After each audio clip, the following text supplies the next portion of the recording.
2013 m. birželio 26 d. Vilniuje vyko konferencija Darni regionų plėtra, skatinant atsakingas mažas ir vidutinės įmonės. Konferencijos tikslas buvo aptarti, kas yra nuveikta ir kas šiuo metu yra vykdoma, skatinant socialiai atsakingą verslą Lietuvoje, bei ko realiai turėtų imtis kiekviena įmonė, norėdama pradėti socialiai atsakingą verslą. Pirmoji pranešimą skaityti buvo pakviesta atstovė iš Ispanijos, kuri konferencijos dalyviams trumpai pristatė projektą Darni regionų plėtra, skatinant atsakingas mažas ir vidutinės įmonės. Kaip šis projektas gali prisidėti prie mažų ir vidutinių verslo įmonių socialinės atsakomybės vystymo? Pagrindinis šio projekto tikslas yra tobulinti įstatymų metodiką įmonių socialinės atsakomybės skatinimui tarp MVI. Mes bandome suteikti verslo įmonėms priemonės ir resursus tapti socialiai atsakingoms ir tokiu būdu gauti daug naudos.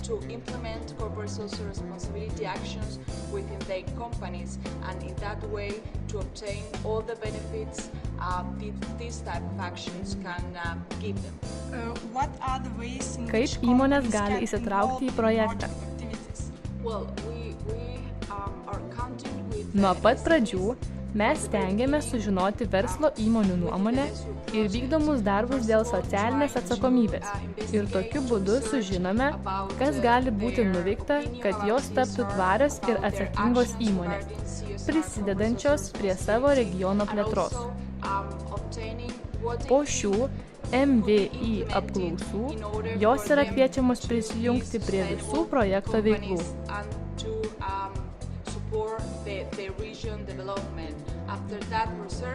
Projekto pabaigoje mes suteikėme įmonėms rezultatus ir priemonės tolesniam socialinės atsakomybės vystymui.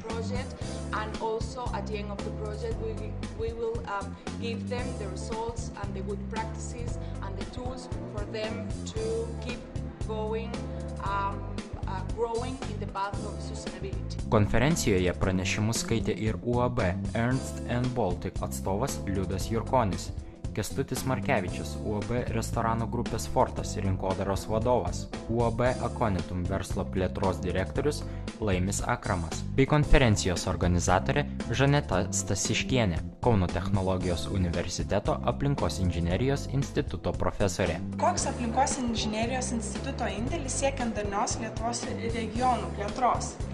Aplinkos inžinerijos institutas jau gyvuoja 20 metų ir aš manau, kad visą savo gyvavimo laikotarpį jis stengiasi, kad mūsų regionas, Lietuvos regionas ir atskiri mažesni regionai vystytųsi darniai. Paskutinius 3 metus ypatingą dėmesį skiriam verslo socialinei atsakomybei ir jos, sakykime, ekonominiam ir akcentavimui, kad tai nebūtų vien grina filantropija, bet įmonės puikiai suprastų, kad tai yra jos konkurencingumo didinimo šaltinis, kad tai gerina jų žaliąjį įvaizdį, galų gale tai yra tam tikras požiūris į asmenybės augimą. Ir būtent savo studijų metu, mokslinių tyrimų metu, mes stengiamės akcentuoti praktinę socialinės atsakomybės vertę. Ir dirbdami tiek su pramonės įmonėm, tiek su studentais, tiek su visuomenė, stengiamės akcentuoti, kad mums svarbiausia yra žmogus kaip asmenybė.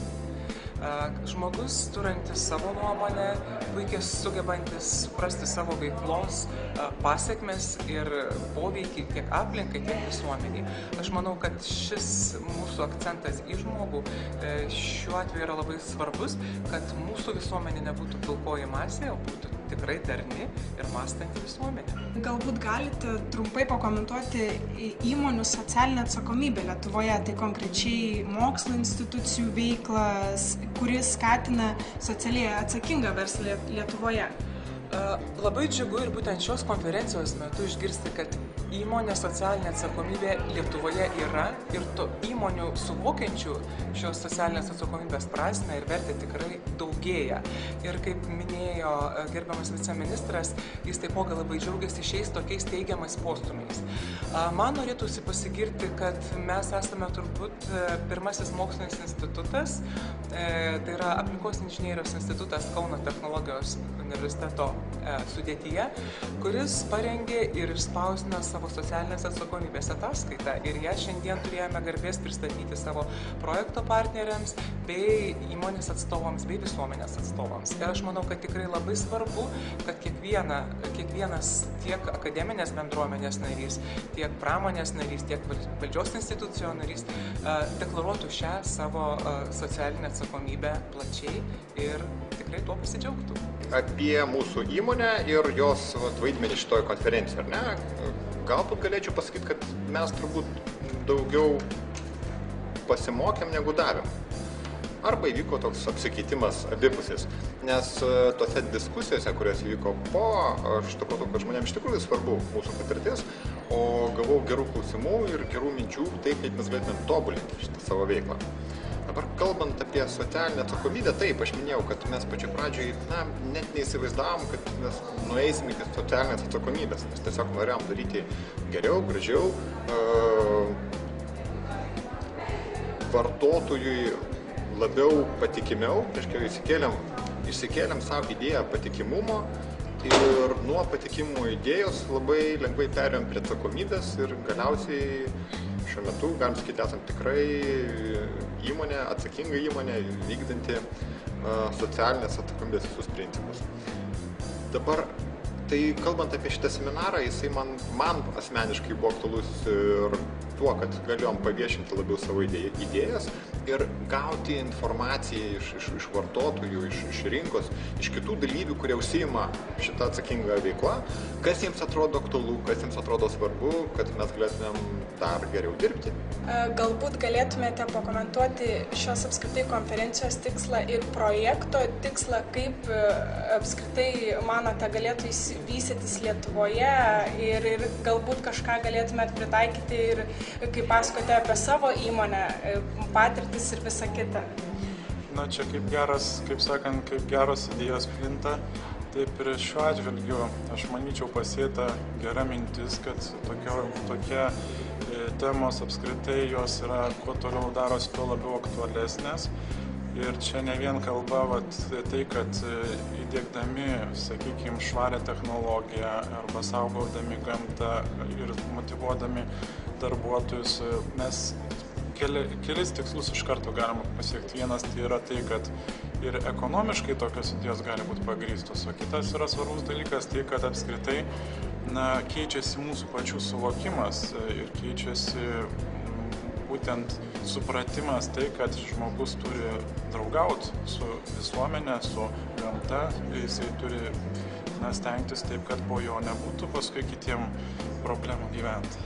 Aš irgi norėjau padėkoti ir organizatoriam už tokią įdomią konferenciją ir manau, kad toliau tas visas plėtosis, o savo įmonės vardu norėčiau irgi pasakyti tai, kad mes tikrai daug ką darom ir kartais ir pagalvoju, kai kuriuose srityse darom ir visiškai naujus dalykus, naujus sprendimus ir kai kuomet galim būti naudingi netgi užsieniečiam, nes atvažiuoja iš Švedijos, iš Vokietijos, tie, kurie nori pas mus gamybą perkelti iš tų šalių, jie patys nustemba, kad vis tik Lietuva nėra tokia atsilikusi šalis, kaip dažnai pateikiama. Ir tą įvaizdį formuoti reikalinga iš tikrųjų tiem žmonėm, kurie toj srity dirba, plėtoja idėjas ir panašiai. Apibendrinti konferencijos temą prie tribūnos stojo ir Aivaras Tušas, Socialinės apsaugos ir darbo ministerijos viceministras, kuris džiaugiasi, jog yra ten, kur kalbama šią temą. Viceministras pažymėjo, jog įmonių vadovai vis labiau atkreipia dėmesį į tą socialinę atsakomybę ir jo manymų situacija Lietuvoje gerėja.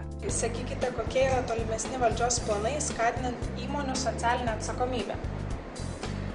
Tai tikriausiai, kaip girdėjote konferencijos metu, yra vykdomas seminarai ir yra įsteigti apdovanojimai.